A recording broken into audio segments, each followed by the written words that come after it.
तो यार I know ये जो जर्मन यूनिफिकेशन का जो टॉपिक है ये थोड़ा लेंदी है, लेकिन सबसे पहले आपने सबसे पहले घबराना नहीं है।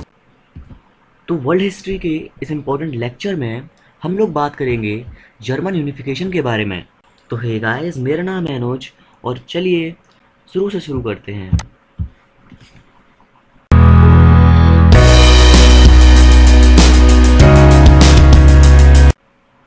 तो आपके सामने है यूरोप का 1815 का एक बहुत ही अच्छा मैप। इस मैप में आप देख सकते हैं जैसे कि कुछ बहुत ही इम्पोर्टेंट रिपब्लिक्स हैं जो कि उस समय किंगडम्स हुआ करते थे, जैसे कि यूके हो गया, पोर्चुगल हो गया, Spain, France, Austrian empire, Ottoman empire और ये रशिया। ये बहुत बड़े एम्पायर थे।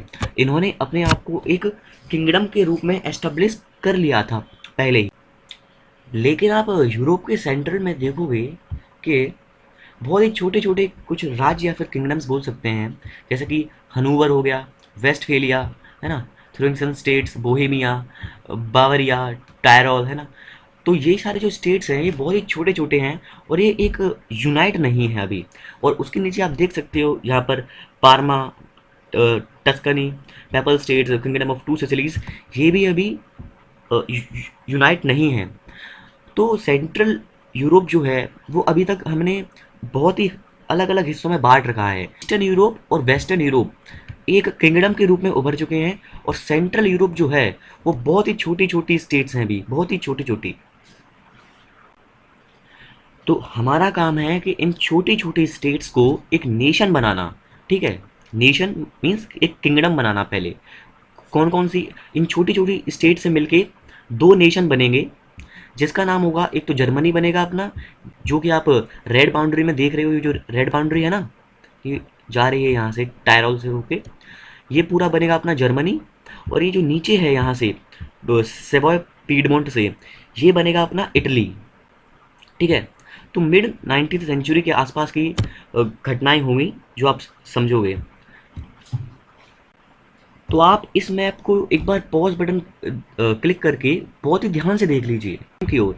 तो जैसे कि आप देख सकते हो, हम पश्चिम में पहुंचे तो हमें एक कॉन्टिनेंट मिला जिसका नाम है यूरोप। ये जो देख रहे हो आप, पूरा मेरा जो कर्सर घूम रहा है, ये पूरा कॉन्टिनेंट है अभी यूरोप। यूरोप के आप एकदम सेंट्रल में देखोगे कि एक बहुत ही अच्छा देश है जर्मनी के नाम से, जिसको अपन प्रेजेंट डे में जर्मनी जानते हैं। लेकिन ये जर्मनी एक समय जर्मनी नहीं हुआ करता था। मैं बात कर रहा हूँ लगभग 1850s की, 1850 की। ठीक है, लेट मी जूम इन। देखिए, ये है अपना जर्मनी। और जर्मनी के नीचे है स्विट्जरलैंड, साइड में है फ्रांस, ऊपर है नीदरलैंड्स और बेल्जियम, और वेस्टर्न साइड में, ईस्टर्न साइड में है पोलैंड, चेकिया और ऑस्ट्रिया। तो जर्मनी, जैसा कि अपन इसको प्रेजेंट डे में देखते हैं, ये 1850s के समय ऐसा नहीं हुआ करता था। तो आप सोचोगे फिर कैसा हुआ करता था? ये वैसा ही हुआ करता था जैसा कि मैंने आपको पिछले मैप में बताया। एक बार पिछला मैप खोल के देखना, उसमें जर्मनी बहुत ही छोटे छोटे हिस्सों में बटा था। उन्हीं छोटे छोटे हिस्सों को एक करना कहलाता है जर्मन यूनिफिकेशन। तो यार आई नो ये जो जर्मन यूनिफिकेशन का जो टॉपिक है ये थोड़ा लेंदी है, लेकिन सबसे पहले आपने सबसे पहले घबराना नहीं है। सो प्लीज़ डोंट वरी, इस टॉपिक को अपन बहुत ही इजी एंड कंसाइज वे में समझने की कोशिश करेंगे।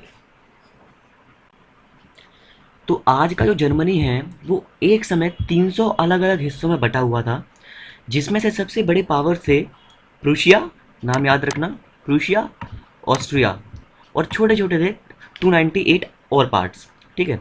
तो ये जो यूनिफिकेशन ऑफ जर्मनी है, जर्मनी को अपन एक करेंगे। इसका टाइमलाइन है 1848 से 1871, मतलब 1848 से लेकर 1871 तक ये प्रोसेस चलेगा। और जैसा कि आप लोगों को पता होना चाहिए या फिर पता ही होगा कि 19th सेंचुरी में यूरोप में जो नेशन बिल्डिंग का फंडा है वो लैंग्वेज के आधार पर हो रहा था, कल्चर के आधार पर एक देश बना जा रहा था। तो जर्मनी में कौन से लोग होंगे? जर्मैनिक स्पीकिंग पीपल, जो जो लोग जर्मन भाषा बोलते हैं। और इटली में कौन से लोग होंगे? इटालियन स्पीकिंग पीपल, जो कि इटालियन भाषा बोलते हैं, है ना। तो सबसे पहले जर्मनी में नेशनलिज्म की लहर आई, मतलब राष्ट्रवाद की एक लहर आई। नेशनलिज्म क्या है? तो nationalism is a feeling of belonging and loyalty that causes people to think of themselves as a nation. समझे आप? मतलब नेशनलिज्म एक इस तरह की फीलिंग है जो कि आपको सोचने पर मजबूर कर देती है कि हम कॉमन हैं, हमारा जो हिस्ट्री कल्चर है, जो हिस्टोरिकल एंड कल्चरल बैकग्राउंड है, वो एक कॉमन है। ठीक है, हमें कुछ समानताएं हैं। वो समानताएं भाषा को लेकर हो सकती हैं, कल्चर को लेकर हो सकती हैं, हिस्ट्री को लेकर हो सकती हैं, किसी भी चीज़ को लेकर हो सकती हैं। मतलब एक अपनेपन की भावना, इसी को कहा गया नेशनलिज्म या फिर राष्ट्रवाद।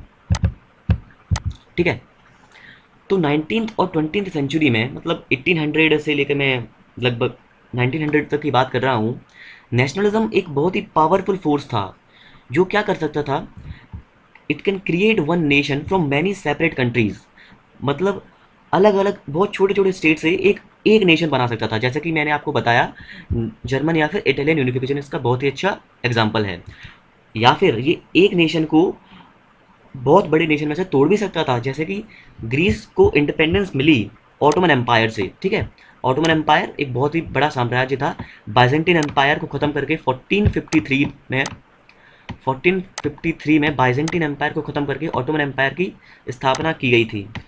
उसी के अंतर्गत आता था ग्रीस। लेकिन ग्रीस में भी एक इंडिपेंडेंस की वॉर हुई और वो अलग हो गया एक बहुत ही बड़े ऑटोमन एम्पायर से। ठीक है, और जो नेशनलिज्म है, it can be a cause for independence. मतलब स्वतंत्रता के लिए एक कारण हो सकता है, जैसे कि भारत में हुआ। भारत में स्वतंत्रता कब आई? जब हमारे बीच नेशनलिज्म की भावना आई, राष्ट्रवाद की भावना आई। ठीक है, एग्जाम्पल कौन से हैं कॉज फॉर इंडिपेंडेंस के? इंडिया और बहुत सारी अफ्रीकन कंट्रीज, जैसे कि साउथ अफ्रीका। हम लोग फ्रेंच रेवोल्यूशन में 9th क्लास में पहले ही पढ़ चुके हैं नेपोलियन बोनापार्टे के बारे में। तो ये है अपना नेपोलियन बोनापार्टे। एक समय पर इसने पूरे के पूरे यूरोप पर अपना कब्जा कर लिया था। लगभग मेरा जो कर्सर घूम रहा है इधर तक, इसका पूरा का पूरा यूरोप इसी का था। लेकिन जैसा कि आपको पता है, एक पीक पॉइंट आता है किसी भी रूलर का या फिर किसी भी एम्पायर का, जहाँ से वो डाउनफॉल होना शुरू कर देता है। ठीक है, डाउनफॉल होता है उसका। तो नेपोलियन की हार हुई थी, आपको पता है 1815 में वाटरलू में। तो नेपोलियन ने क्या कहा? Napoleon reorganise Germany into 39 states from 300।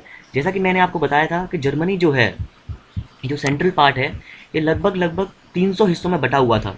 तो नेपोलियन ने इसको ट्रेड को आसान बनाने के लिए इसको 39 स्टेट्स में बांटा, 39 स्टेट्स में एकत्रित किया, जिसमें ऑस्ट्रिया और प्रूशिया दोनों थे।